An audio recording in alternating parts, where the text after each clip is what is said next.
place last year. There he is, the great Pete Jacobs. How are you, Pete? Very well, thank you. Very well. Good. So we see the soldier of fortune happen in this sport. You win a race, and then all of a sudden the next year you're on a new bike because they gave you a lot of money. And people are drawn to that. Why not? It's human nature. You stuck with Boardman. You had a lot of offers last year when you came across the line in first place. You said, no, I'm going to stick with Boardman. Tell us why. Well, Boardman were the first company to approach me a few years ago and said, you know, we see your potential, you know, and this was before I got, you know, second, just when I was cracking the top 10. We see your potential.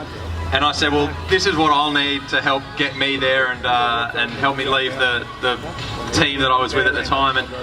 And they took the chance on me, and sure enough, I came up with the goods, second, and then winning it. And you know, to have someone come along and back you with that sort of confidence really means a lot to an athlete. Confidence is the most important thing to an athlete, so that they can just focus on what they're doing and not waste time with doubts and worries and things. And of course, just having such a good relationship with Boardman and being their number one guy, you know, is a big part of it. I don't want to be just another number and just kind of, yep, here's the bike, it fits everyone, there you go. But actually to get asked, you know, what fits you and how's it work best, and to be working with a guy like Chris is pretty special.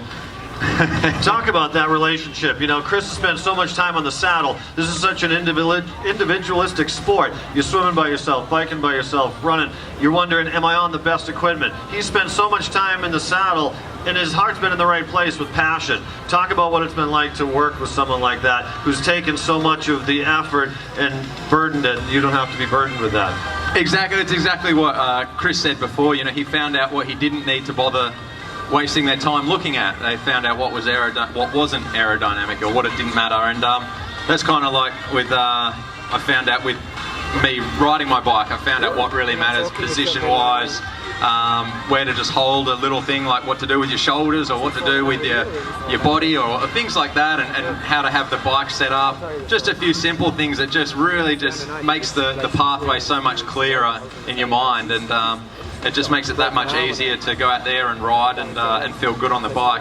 You know, when you've had such sound answers from a guy like Chris, you can sort of ask him anything and he'll give you a really good answer, and kind of knows everything. Yeah, over a few adult beverages you might have heard some stories. Is he good about telling stories about wearing the yellow jersey in the Tour de France, what it was like in the 70s racing for GAN?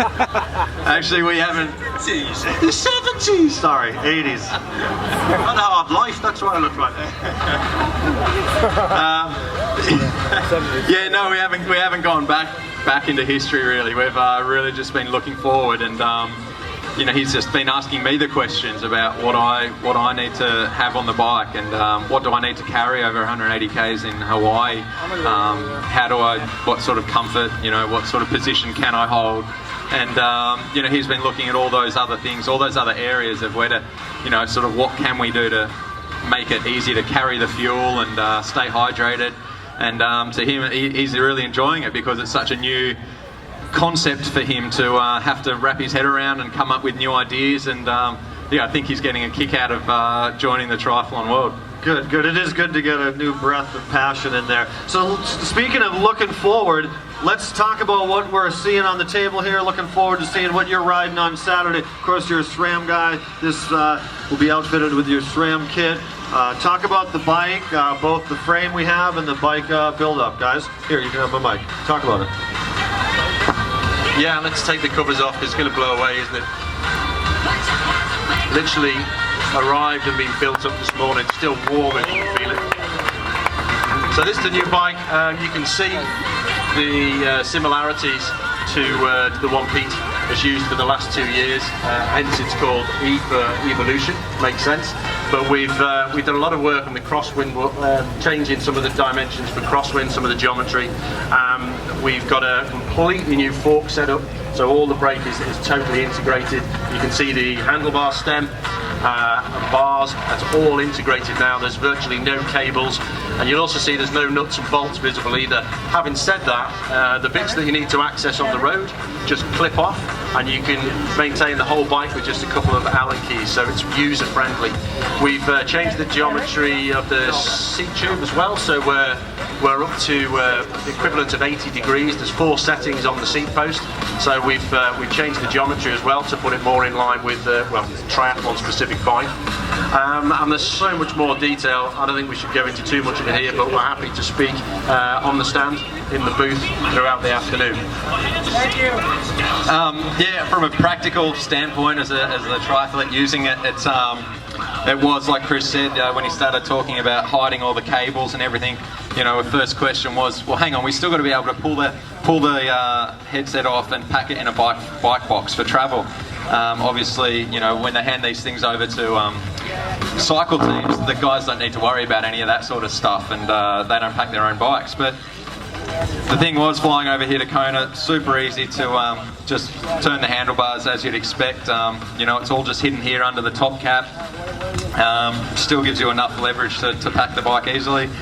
As Chris said, it was built for my sizing, so it fits me perfectly. I'd like to think I've got the ultimate position for a triathlete. You know, I like to think that that's as good as they'll need to make it, and it feels fantastic. I've been riding it for the last few weeks as I sort of change a few things on the front end and just get super comfortable. But it's fantastic to know that it's lighter, it's stiffer, and it's more aerodynamic. It's just fantastic to have that, you know, for 180 Ks. We're really pleased. The modelling that we've done thus far and the research we've done says the whole frame fork package is 20% better. It gets even better the higher the wind angle, which looks like it's going to be quite useful. And that equates to a performance gain, when you take all the things into account, of just over 3%. So that could be 7 minutes on this course. So we're pleased. Yeah, and I think what I've taken away from Chris, a big part of it is that aerodynamics is the biggest factor in riding your bike. You know, you can add a few watts here and there, but if you can just simply make yourself and your bike more aerodynamic, it's a much greater saving in time. Chris, people want to buy these bikes, independent bike dealers. We just had Interbike at Vegas last month. Where can we find Boardmans throughout the world? Well, rather than go through that long list at the moment, Fletch is the man to speak to over on the booth anytime during the expo. But he's got all of that information, but it's all happening quickly. And speaking of your booth, you're going to be moving over there in just a little bit. You and Pete will be doing some t-shirt signings and going over the aerodynamic properties of your fine machine. That's right. All right, folks. Well, hey, go on over to the Boardman booth. Thanks for being here. All the best on Saturday, Pete Jacobs. Thank you, Chris Boardman. Thank you, Fletch. You're the man. Good job. All right, coming up.